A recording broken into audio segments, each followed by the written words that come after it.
Selamat malam Bante, Namo Buddhaya. Saya Rita Bante. Bante mengenai menerima apa adanya dengan hutang karma gitu ya Bante, hutang karma. Misalnya adakah cara untuk mempercepat bayar hutang karma gitu Bante?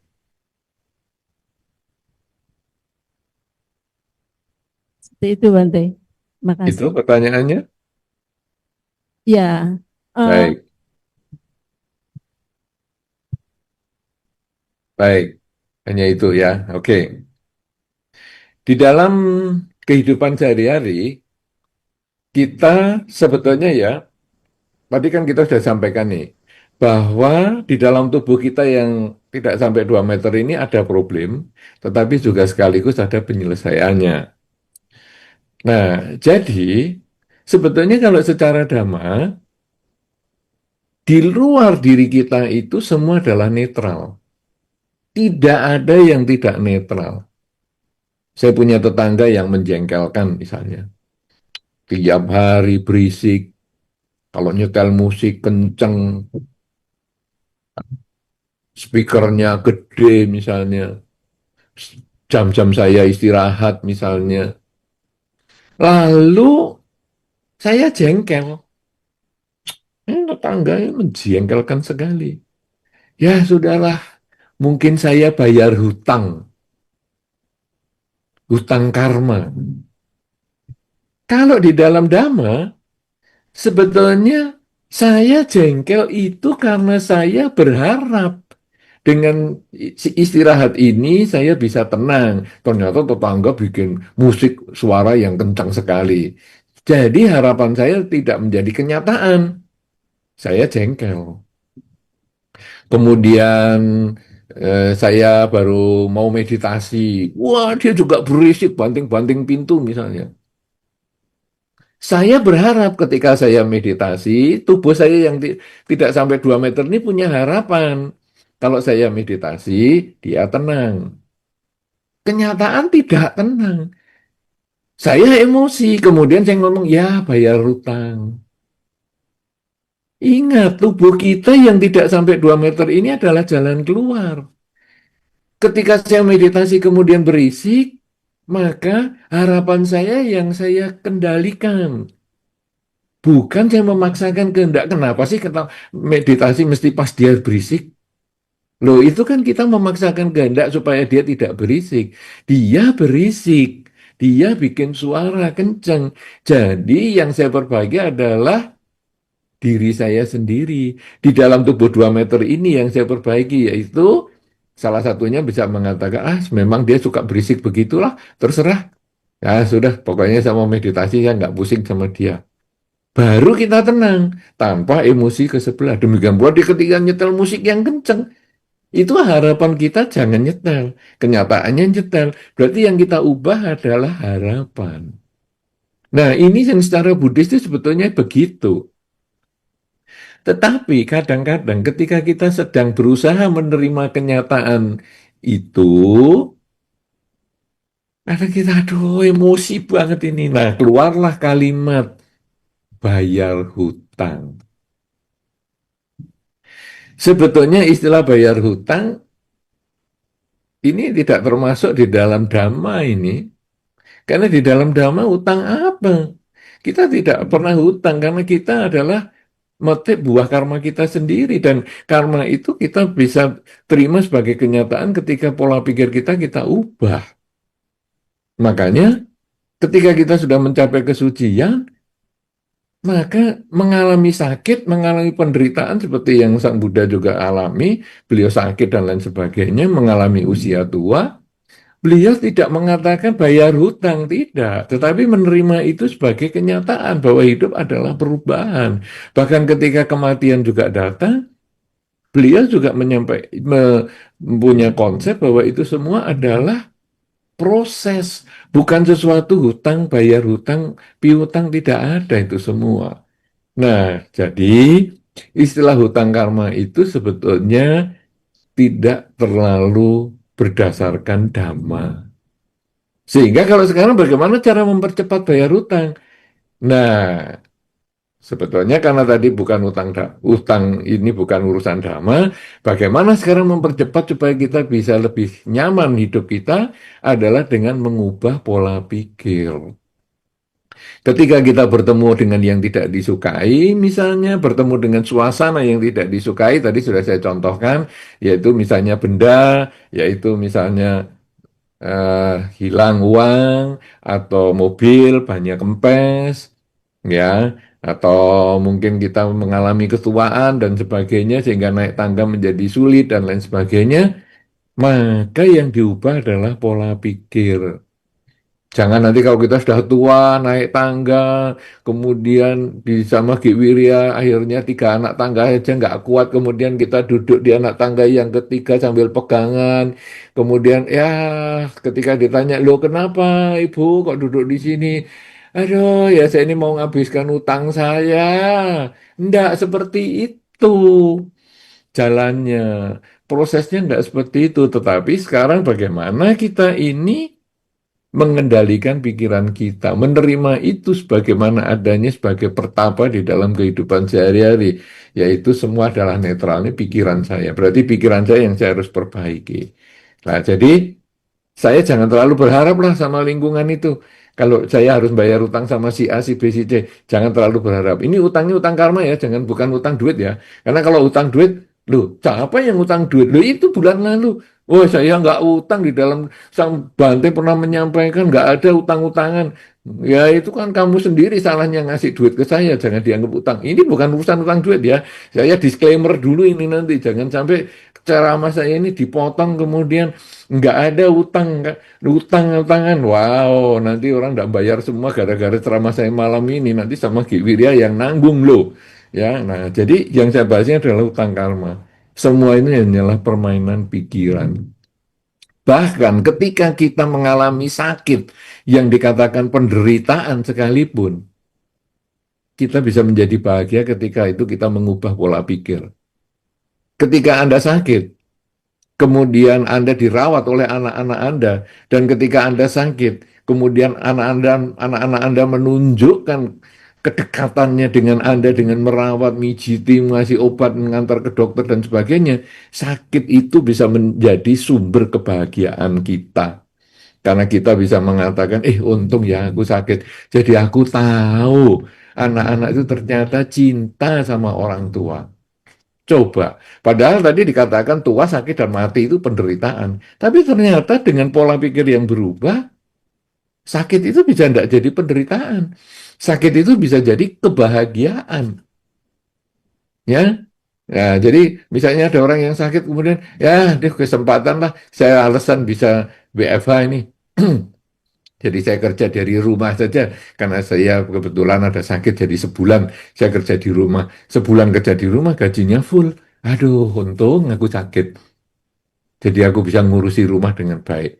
Jadi semua itu adalah pola pikir. Ya, nah ini, itu kalau kita bisa mengubah pola pikir menerima kenyataan, maka saat itu juga hidup kita menjadi bahagia dan sudah nggak ada lagi hutang karma, bukan hutang duit. Hutang duit masih tetap harus dibayar. Begitu, apakah bisa sudah diterima atau masih mungkin kurang mantap penjelasan saya? Sudah, Bante. Terima kasih, Bante. Oke, mungkin ada yang mau menanggapi apa yang saya jawab tadi, mungkin kurang jelas, kurang membahas lebih banyak, atau ada pertanyaan yang lain? Ini di kolom chat Zoom ada yang bertanya, Bante. Iya. Silahkan. Bante, kita kan sering dimintai saudara atau teman kalau perlu uang. Tapi saat ditagih kok sepertinya kita yang jahat ya. Terus dipikir okelah direlakan saja. Tapi ternyata kejadian terulang lagi dengan teman atau saudara yang berbeda.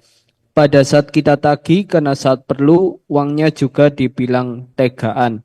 Pertama saya pikir karma lama, tapi lama-lama saya pikir apakah lebih baik kita cuek saja kalau ada yang minta bantuan supaya karma jelek ditipu tidak berbuah. Dari Ibu Yuwita. Ya, ya kita dalam kehidupan bermasyarakat adalah biasa ya, ada pinjam meminjam uang itu normal sekali. Makanya tadi sudah saya katakan hutang karma tergantung pola pikir. Tapi kalau hutang duit, wah ini harus bayar. Nah, memang di dalam masyarakat, orang kalau mau hutang itu ramah sekali. Datang ke rumah, menyapa, mungkin membawakan beberapa oleh-oleh, ada kue, ada buah, dan lain sebagainya. Ngobrol sampai berjam-jam, muter ke sana, ke sini, gimana kabarnya anak, gimana kabarnya ini, semua ada. Kemudian endingnya, apa boleh pinjam 100? Nah, sudah, mulai keluar. Lah ngapain ngomong panjang-panjang? Nah, sekarang orang sekarang biasanya akan mengatakan, ya ada apa ini mau datang ini, segera saja sampaikan waktu saya tidak panjang ini. Mau apa? Mau minta bantuan, mau pinjam uang, mau apa? Nah sudah, jadi dia langsung to the point. Nah sekarang sudah mau pinjam uang dari ramah. Kena tagih, galak. Itu bukan hanya pinjam uang ya, kredit mobil, kredit kendaraan juga sama. Makanya sampai ada debt collector itu, yang sampai dicegat dari jalan itu. Karena apa? Ya karena kadang-kadang banyak yang begitu dihutang sudah mau ditagih, waduh, dia malah lebih galak daripada yang punya duit. Sampai yang punya duit kadang ngemis-ngemis. Sudahlah, kamu nyicil saja lah seadanya kamu. Seolah-olah kita itu benar-benar pengemis. Nah, tapi ya itulah kenyataan di dalam kehidupan sehari-hari. Sehingga kita harus punya pola pikir kalau memang mau ngutangin, kita mungkin sudah berkata, sudahlah saya nggak usah ngutangi ya, saya nyumbang aja. Nah, jadi misalnya dia mau utang X rupiah. Utang X rupiah, kalau Anda mau ngasih X rupiah, Anda harus siap kehilangan. Jadi barang yang Anda dipinjam dari Anda, itu kita harus punya konsep bisa hilang. Pinjam ballpoint, bisa hilang. Karena kita orang itu bawa ballpointnya dikira punyanya sendiri dan kemudian dikantongi dan dia jalan. Belum tentu sengaja, tapi bisa akhirnya hilang. Jadi kalau Anda mau minjemi ballpoint, Anda juga harus siap hilang. Anda minjemi kendaraan, ya siap hilang juga. Anda minjemi apa saja, siap hilang. Nah sekarang minjemi duit, Anda juga harus siap hilang. Nah nanti kalau memang misalnya X rupiah, saya sudah siap hilang nih. Kemudian kita pinjamkan ke si A. Satu ketika si A itu ketemu. Kemudian kita boleh secara iseng tanya, kamu masih ada pinjaman enggak ya sama saya? Jangan nagih, saya enggak punya uang. Oh ya sudah, karena kita dasarnya memang sebetulnya kita ikhlaskan, tetapi kita boleh beberapa kali mengingatkan. Ya tidak usah desek sampai panggil apa misalnya preman dan lain sebagainya, nggak usah. Ya sudahlah, kita coba. Tetapi ini tadi kasusnya adalah ya si A sudah selesai, tapi sekarang si B, si C, si D itu kalau semua saya relakan, semua ya begitu juga caranya. Nah, caranya sekarang adalah kalau dia pinjam X rupiah, Anda mau ikhlas nggak X rupiah ini hilang? Nggak kembali. Kalau ikhlas ya seperti tadi yang pertama si A, kasih aja. Tapi kalau Anda merasa tidak ikhlas, karena Anda juga merasa, waduh, aku nanti dimanfaatkan, karena si B ini ada gengnya, si C, si D, dan lain sebagainya, dia nanti punya kebiasaan minta sama saya. Karena saya biasanya, dia minta X, ya saya kasih X. Kalau gitu, Anda boleh konsepnya nyumbang. Jadi, saya pinjam ya X rupiah. Sudahlah daripada pinjem-pinjem saya ini ya pusing ya ngurusi tagihan atau saya nanti jadi nunggu-nunggu kapan kamu nyicil dan lain-lain. Sudahlah tak sumbang aja. Nah sekarang penyumbangan ini tergantung Anda maunya berapa. 10% dari X itu, 20%, 25%, 50%, silahkan sudah tak sumbang aja. Jadi kita juga nggak nolak 100% karena tadi dikatakan tegaan. Kita ya tidak cuek-cuek saja, tapi kita juga menyadari kalau saya di posisi dia tidak punya duit, gimana ya? Wah, tapi saya tahu ini untuk judi. Waduh, kalau untuk judi, untuk mabuk, untuk ke diskotik, untuk narkoba dan sebagainya, sudahlah, saya boleh cuek aja nggak apa-apa. Dikatain tegaan, dikatain kejam, dikatain apa-apa. Loh, memang hidup saya ini karena kata-kata orang lain. Kan tidak juga. Saya berhak menentukan sikap saya. Kalau kamu kemudian juga saya kasih kemudian ngomel-ngomel, ya berarti memang mentalmu tidak bagus.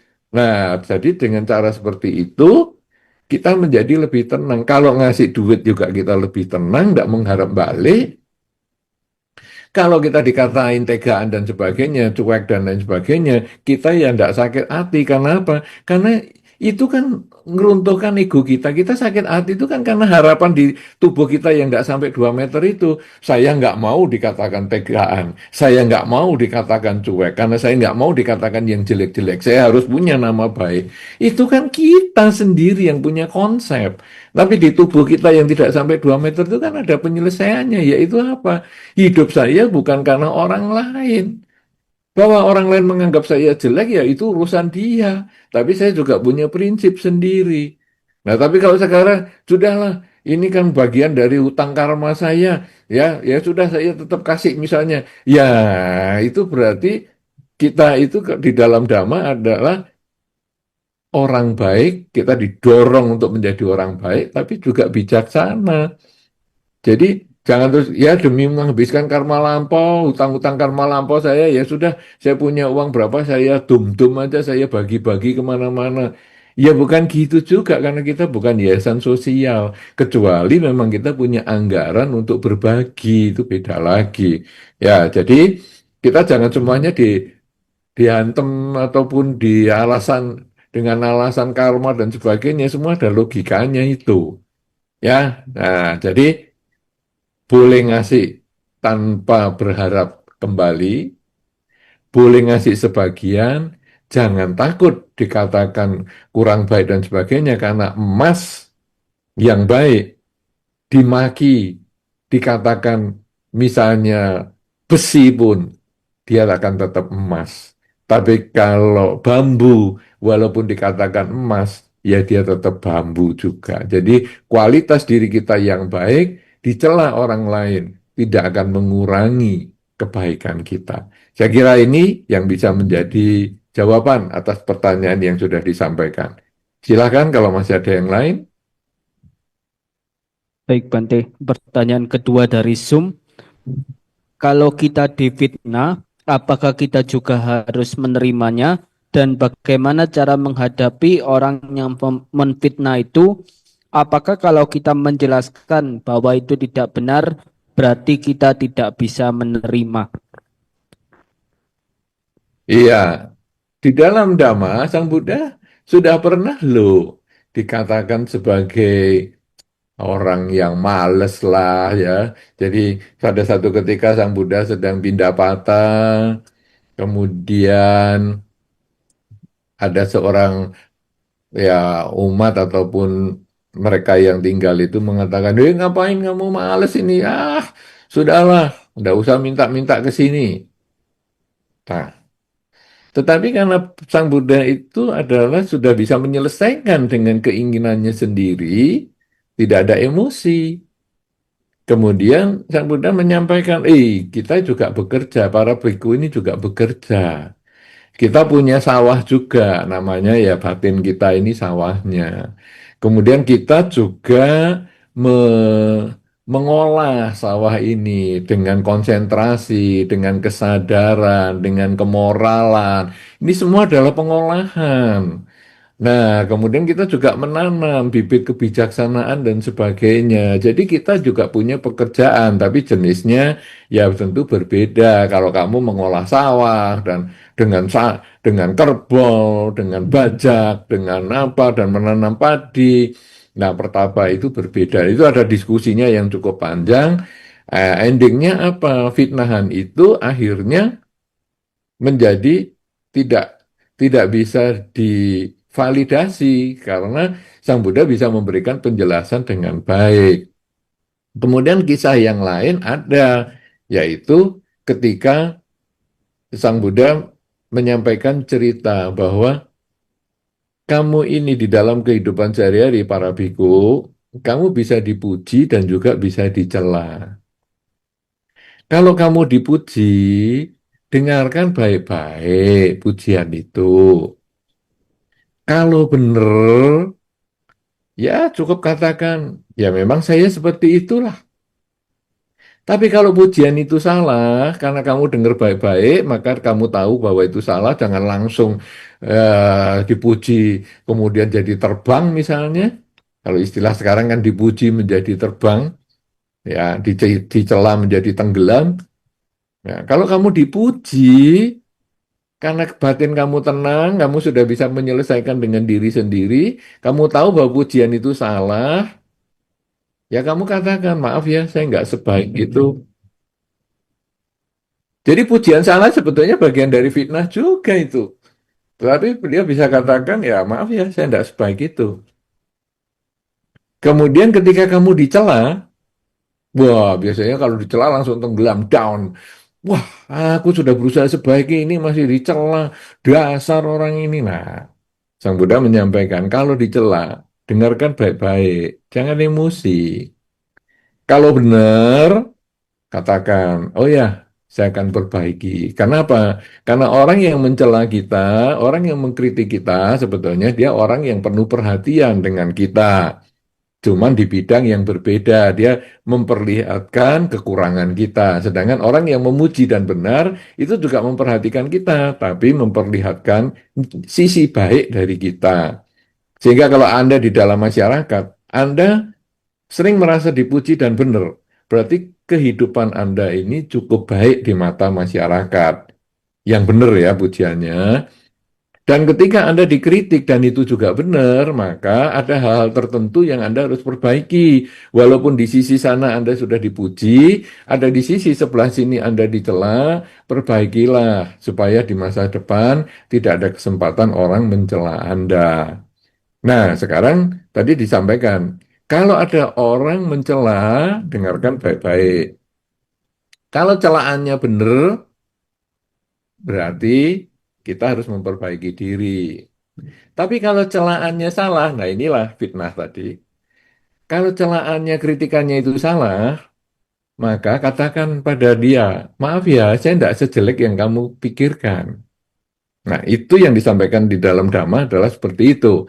Nah, sekarang di dalam realitanya, Anda ketika difitnah, ada hal tertentu yang Anda tidak usah berontak. Misalnya, wah saya laporkan pencemaran nama baik ya kamu. Untuk apa? Nama baik itu bukan dipaksakan ke orang lain.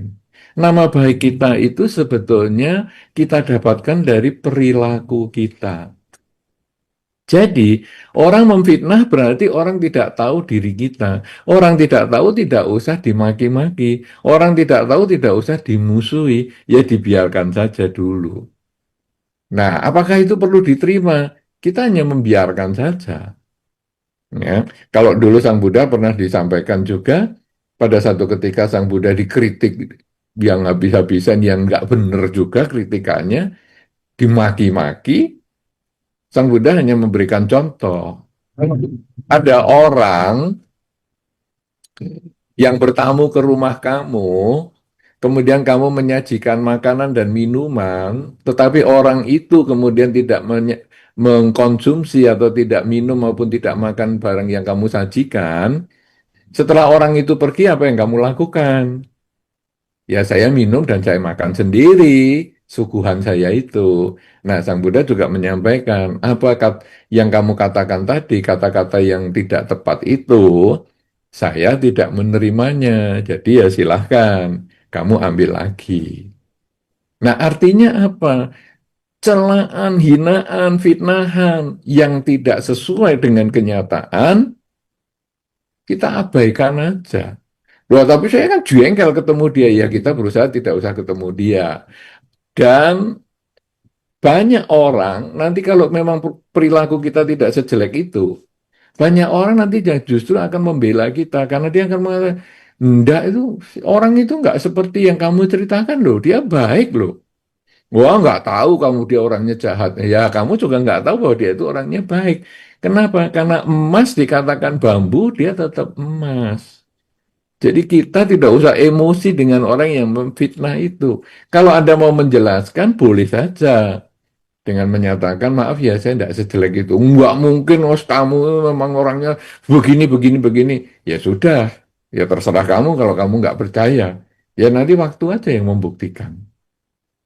Jadi kita tidak usah terlalu emosi dengan fitnahan itu. Nanti ada satu masanya fitnahan itu dia akan lenyap juga.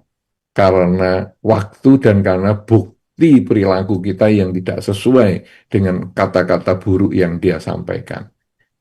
Begitu, mudah-mudahan dapat menjelaskan pertanyaan tersebut. Berikutnya masih ada? Masih ada Bante dari Oke. Zoom. Ya.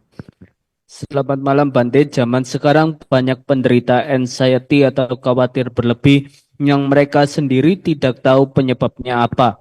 Misalnya mereka bisa tahu takut naik eskalator, takut makan banyak, takut minum kopi, takut keluar rumah dan sebagainya. Tiba-tiba bisa jantung berdebar-debar, lemas, kaki tangan semutan, tapi padahal mereka sendiri tidak tahu penyebabnya apa dan sering tiba-tiba saja muncul. Untuk mengatasi itu, bagaimana Bante selain banyak mendengarkan dhamma serta bermeditasi? Wah, ini sebetulnya kan harus ke dokter ya. Kan masa ini. Karena ini kan gejalanya sudah gejala fisik ya. Mungkin dia punya kekhawatiran yang berlebih tadi ya. Kemudian ada ketakutan-ketakutan keluar rumah berkumpul dengan orang banyak dan sebagainya. Ya, takut dengan ruangan yang sempit, fobia ini, fobia itu. Sebetulnya dia harus ada tenaga medis yang profesional untuk menangani, spesialis yang menangani. Jadi tidak sembarangan. Tetapi bagaimana sekarang kalau secara dhamma? Saya hanya memberikan sedikit aja. Jadi, karena nanti sebetulnya ini yang berhak adalah yang bergerak di bidang kesehatan mental seperti itu, yang terdidik dengan secara spesialis. Nah, tadi kita prinsipnya adalah di dalam tubuh kita yang tidak lebih dari 2 meter ini ada masalah, dan di dalam tubuh kita yang tidak lebih dari 2 meter ini ada jalan keluar. Problem yang dihadapi ini ada kemungkinan problem yang muncul secara pikiran. Keinginan tidak sesuai dengan kenyataan. Misalnya, saya ingin sukses. Tetapi kenyataan saya ini agak sulit ya, ekonomi sulit, rumah tangga juga tidak begitu bahagia, kondisi kesehatan juga tidak terlalu baik. Nah, jadi saya kemudian merasa banyak kekurangan di dalam diri saya. Padahal saya kepengen sukses nih, saya dari kecil sudah, apa cita-citanya? Sukses, cita-citanya sukses. Kenyataan saya enggak. Nah, itu mungkin yang bisa menimbulkan dia takut bergaul. Karena kita dulu sudah pernah omong besar kepada lingkungan kita. Wih, aku punya pabrik nih, aku usahanya maju ini. Tapi begitu bertambahnya waktu, pabrik, usaha, dan lain sebagainya, ekonomi kok jadi menurun, dan sebagainya. Nah, lalu teman-teman, nanti kalau saya bertemu dengan dia, terus ditanya, gimana pabrikmu? Wah, dulu kan katanya kamu sukses. Mana pabrikmu malah kejual gitu, kamu malah utang. Wah, saya nggak berani ketemu teman-teman. Nah, ini juga salah satu penyebab dari banyak penyebab.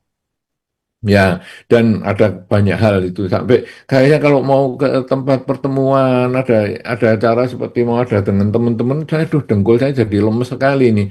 Waduh, jantungnya juga debar-debar nggak enak sekali. Kenapa? Karena beban pikiran ya. Saya mau bohong apa lagi ya hari ini ya? Apakah teman saya itu percaya ya kalau saya nggak sukses atau saya kondisinya seperti ini? Karena dulu saya ngomongnya besar. Nah, itu mungkin salah satu penyebab. Sekarang yang kita bisa selesaikan adalah diri kita, yaitu kita berdamai dengan diri kita. Apa yang saya inginkan itu tidak selalu menjadi kenyataan. Saya tidak bisa mengubah kenyataan bahwa usaha saya tidak berhasil, rumah tangga saya kurang bahagia, kondisi kesehatan juga kurang bagus. Saya tidak bisa ngubah itu. Yang bisa saya ubah adalah keinginan saya untuk bisa nerima itu sebagaimana adanya. Oh, memang seperti ini. Memang usaha saya gagal. Tidak berhasil. Memang rumah tangga saya juga kurang bahagia. Memang banyak sakit di keluarga saya. Itu dulu yang kita terima kenyataan, menerima kenyataan. Baru kemudian kita mencari solusinya. Gimana ya? Ya sudahlah, kalau solusinya adalah ya saya semampunya aja. Dulu saya kan ngomong besar, saya pergi ke luar negeri, makan makanan enak, mewah-mewah. Ya sekarang saya kemampuannya cuma di warteg saja dan saya itu menerima itu sebagai kenyataan. Begitu kita bisa menerima itu sebagai kenyataan melawan ego kita sendiri, kita berdana ego kita. Ya kalau tadi dana materi dan sebagainya, sekarang kita dana ego kita ya sudahlah. Dilihat orang, diketawain orang, makan di warteg padahal dulu kayak biasanya hotel bintang 5, ya nggak apa-apa. Kenapa? Karena saya sudah bisa berdamai dengan diri saya sendiri. Jadi kuncinya kalau secara dhamma, selain tadi adalah dari melalui spesialis, dokter spesialis, kuncinya secara dhamma adalah belajarlah berdamai dengan diri sendiri. Apa yang Anda takutkan, apa yang Anda khawatirkan, cari sebabnya, dan itu semua adalah karena keinginan. Nah, mulailah berdamai dengan diri sendiri, sehingga hasilnya adalah Anda menjadi orang yang berani ngadepi kenyataan, karena semua itu hanyalah permainan dari pikiran kita. Ini mungkin yang bisa saya sampaikan untuk menjawab pertanyaan tersebut.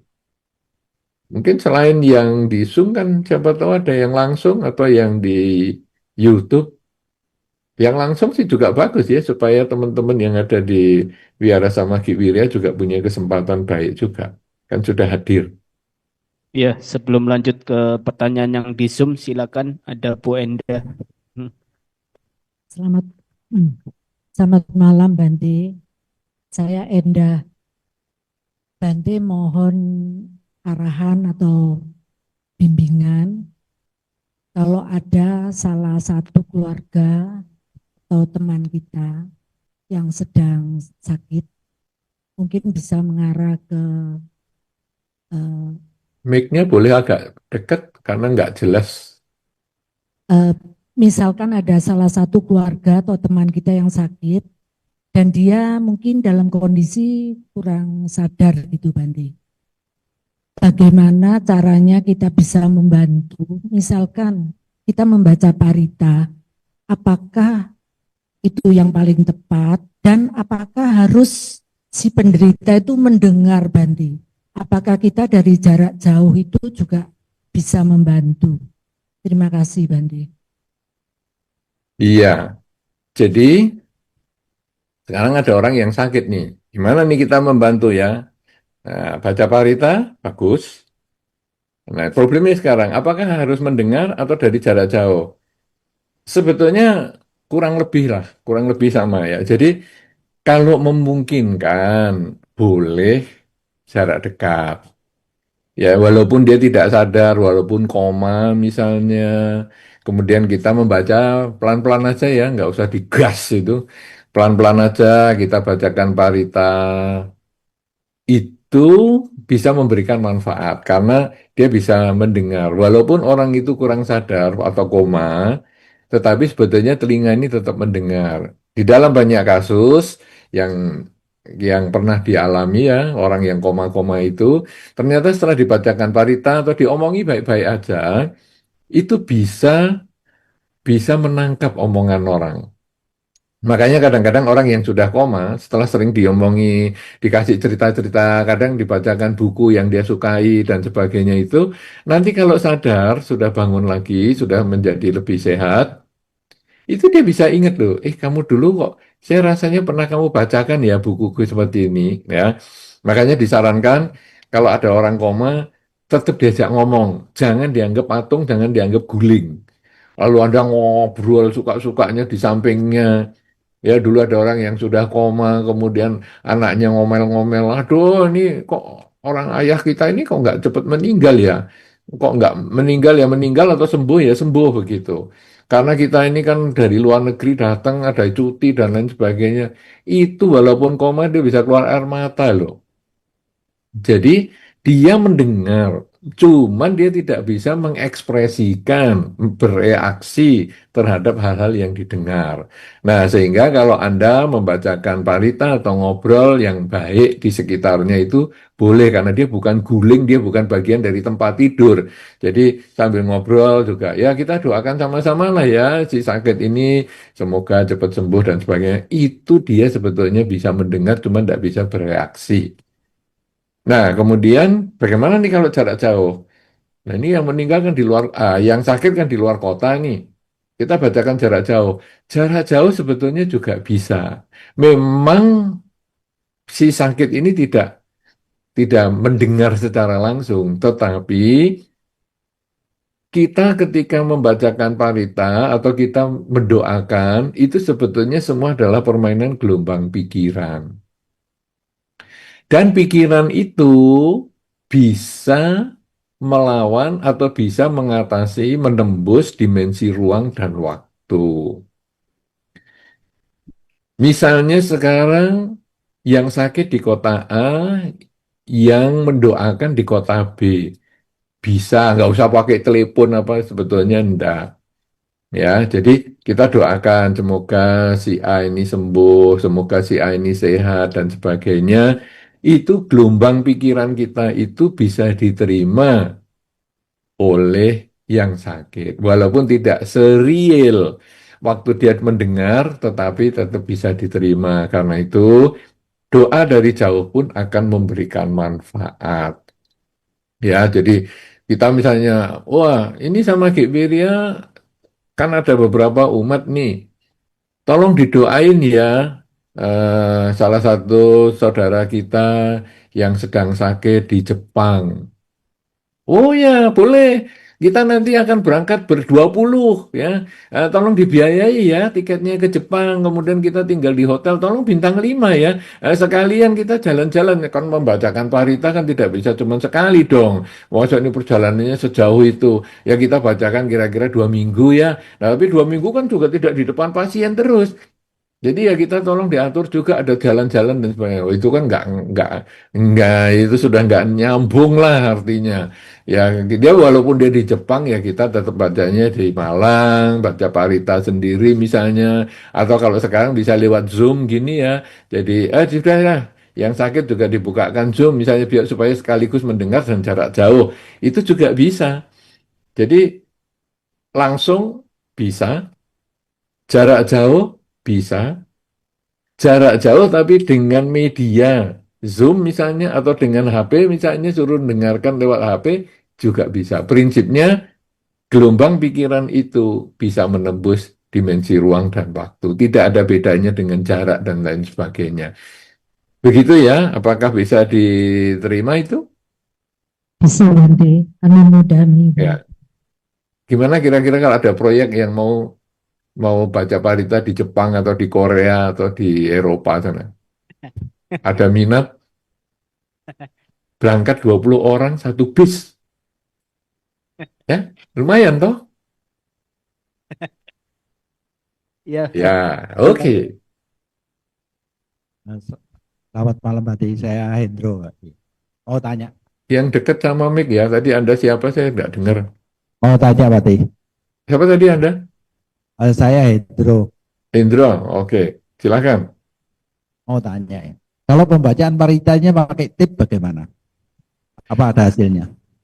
Iya, bagaimana ya kalau pakai kaset tape ya? Itu sekarang kan ada IC ya. Jadi itu kalau Anda misalnya ada teman yang sakit. Ini tadi mungkin menyambung pertanyaan yang sebelumnya ya. Jadi teman yang sakit ini minta dibacakan parita. Nah, Anda bacakan sekali boleh. Tapi dia kepingin sepanjang hari. Nah, kalau sepanjang hari, kemudian disetelkan aja tape-nya itu, ya. Itu sekarang kan banyak itu media, alatnya kecil atau mungkin pakai MP3 juga bisa atau disetelkan di YouTube itu juga ada, kemudian di-download videonya, kemudian hanya diambil suaranya, kemudian disetelkan di samping telinganya. Apakah itu bermanfaat? Ada manfaatnya. Walaupun tidak semantap kalau suaranya orang sendiri, tetapi tetap bermanfaat. Karena suara itu juga gelombang. Nah, sehingga karena ini kan didekatkan ya. Pada umumnya, orang yang sakit itu kalau dibacakan parita, itu lebih tenang dan kadang-kadang tertidur. Paritanya belum selesai, dia sudah tidur. Ya, sampai kadang, loh, sudah tidur orangnya. Kita cukupkan ya. Sabya sata bhavantu sukhita. Ya jangan juga. Ya kita tetap bacakan. Nah artinya apa? Parita itu iramanya menenangkan. Sehingga kalau kita nyetelkan tape di sampingnya, itu membuat dia menjadi lebih tenang. Karena dia tenang, maka ada kemungkinan istirahatnya lebih baik dan dia menjadi lebih cepat sehat.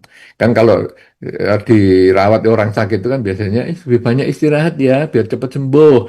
Nah, jadi dengan dia tenang itu membuat dia menjadi lebih cepat sembuh. Karena itu bermanfaat juga walaupun itu hanya tape, tapi biasanya itu untuk menggantikan kita kalau daripada baca sepanjang hari ya dikasih tape. Ya, misalnya, oh ini sama Ki Wirya mau kita undang. Waduh, tapi jadwal kita agak banyak ya. Baru besok sore loh yang bisa. Loh, tapi orangnya mau sekarang. Oke, kalau mau sekarang tape-nya dulu ya. Nah, ini di-setelkan tape dulu. Kemudian besok kita baca parita yang aslinya. Kemudian nanti setelah kita semua pulang, mungkin orang itu di-setelkan lagi tape-nya lagi. Sampai seminggu ke depan baru mungkin kita baca lagi. Jadi tetap bermanfaat sebagaimana kalau kita datang, tapi lebih ngefek kalau kita datang sendiri. Tapi bukan berarti nggak ada manfaatnya. Ya, itu oke. Masih ada? Kita sampai jam berapa ya? Ini pemimpin puja bakti. 20.40 Bante. Oh, masih ada satu atau dua pertanyaan. Ya, Oke. ini ada pertanyaan di Zoom Bante. Sebagai seorang business owner, kita akan semaksimal mungkin berusaha sehingga bisa mencapai target laba yang diinginkan. Dalam prosesnya, kita memanage beberapa orang karyawan untuk melakukan kegiatan sehingga tercapai target laba. Namun dalam proses itu ada beberapa karyawan tidak berhasil mencapai target ataupun melakukan kegiatan yang tidak sesuai dengan harapan kita. Otomatis kita akan mengarahkan sembari menegur bahkan marah. Bagaimana caranya supaya kita bisa tenang menghadapi hal yang tidak sesuai dengan harapan itu? Karena kita juga dikejar waktu yang terus berjalan. Iya. Nah, hal yang umum kalau kita di dalam satu bisnis kemudian punya target tertentu ya. Bulan ini kita ada target untuk mencapai penghasilan X rupiah ya. Tolong semua sibuk kerja yang sungguh-sungguh dan lain sebagainya. Nah, X rupiah ini dibagi menjadi lima sales atau 5 karyawan, ya sehingga satu dapat 20%, 20%, 20% tugas.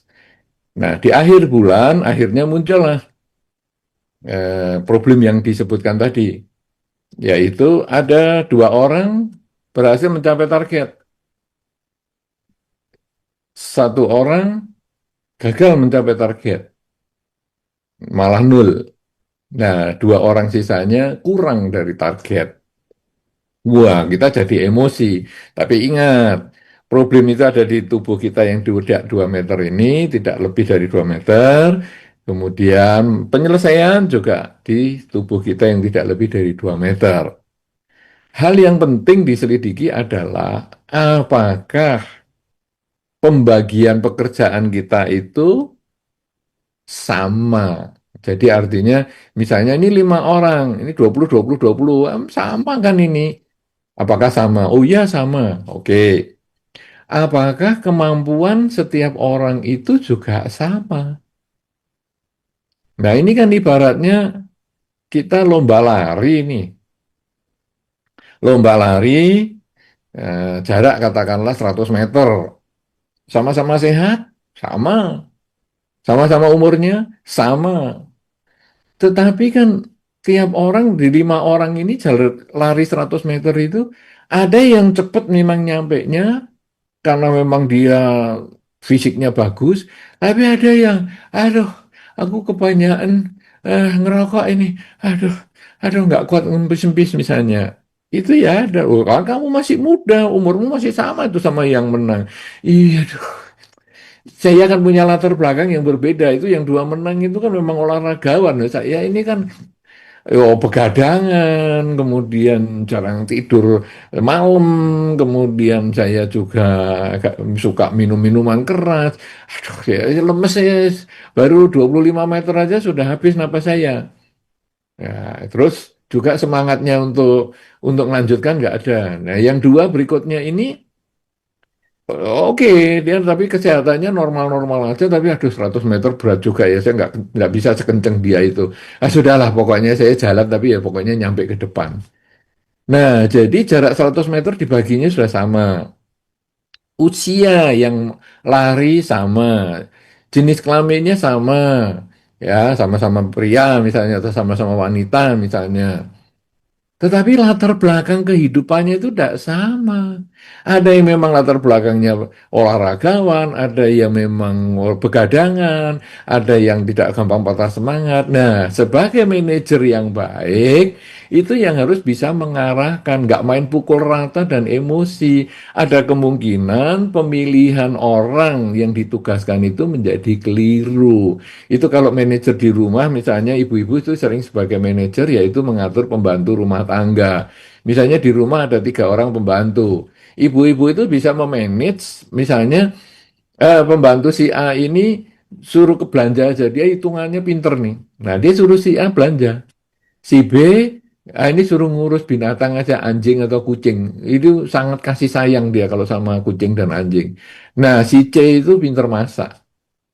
Jadi, ibu-ibu ini dia bisa memanage orang itu pinternya di bidang apa, baru disuruh apa. Yang pinter hitung-hitungan disuruh belanja, jangan suruh masak, belum tentu bisa dia. Atau disuruh ngurus anjing atau kucing, belum tentu bisa. Yang ngurus anjing suruh masak juga belum tentu bisa.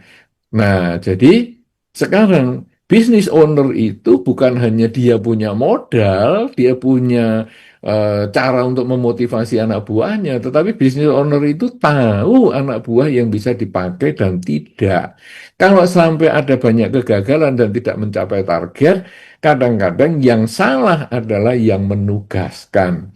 Di dalam teori manajemen ada yang menyampaikan bahwa seorang yang bisa mengatur karyawannya dengan baik adalah orang yang bisa memanfaatkan orang buta untuk mendengarkan, membedakan nada, dan orang tuli untuk membedakan warna. Jangan dibalik. Orang tuli suruh membedakan nada. Ini do re mi-nya sudah benar belum ini? Suruh nyetem piano. Orang tuli suruh nyetem piano. Nggak bisa. Orang tuli suruh melitur piano supaya menjadi lebih bagus. Nah, orang buta jangan suruh melitur piano.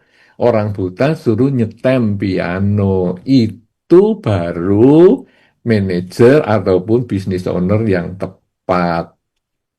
Memanfaatkan semaksimal mungkin kelebihan dan kekurangan seseorang. Tidak main pukul rata, semua harus bisa. Belum tentu, karena setiap orang itu punya kelebihan dan kekurangan masing-masing. Seorang yang punya bakat untuk menjadi mekanik, bengkel misalnya, terus dipaksa main piano, musik, ya sulit. Ada yang semua serba bisa, tapi banyak kan hanya tertentu saja. Pemain musik jangan disuruh main misalnya ataupun suruh jadi mekanik. Semua itu ada kelebihan dan kekurangannya.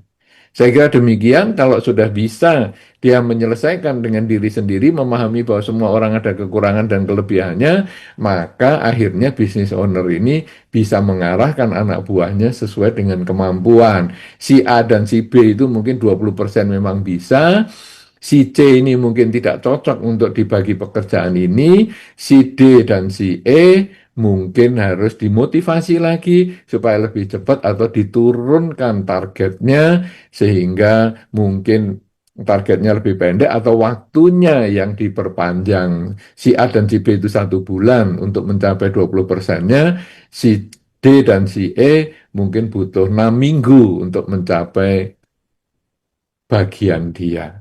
Saya kira demikian yang menjadi akhir dari pembahasan kita tentang melihat dhamma di keseharian, juga dengan diskusi kita. Mudah-mudahan apa yang kita bahas bersama pada kesempatan ini memberikan manfaat, memberikan kebaikan, memberikan kebahagiaan untuk kita semua dan menambah semangat kita untuk lebih dalam lagi melihat dhamma di dalam kehidupan sehari-hari, sehingga kita akan memperoleh kehidupan yang lebih baik. Kalaupun kita mengalami kesulitan, maka sadarilah bahwa kesulitan itu, penderitaan itu timbul dari diri kita sendiri. Sehingga penyelesaian atas kesulitan dan penderitaan juga dari diri kita sendiri. Semoga Anda semua berbahagia, selalu bersemangat, dan mencapai semua harapan dan cita-cita Anda. Terima kasih, dan saya kembalikan kepada pimpinan Puja Bakti.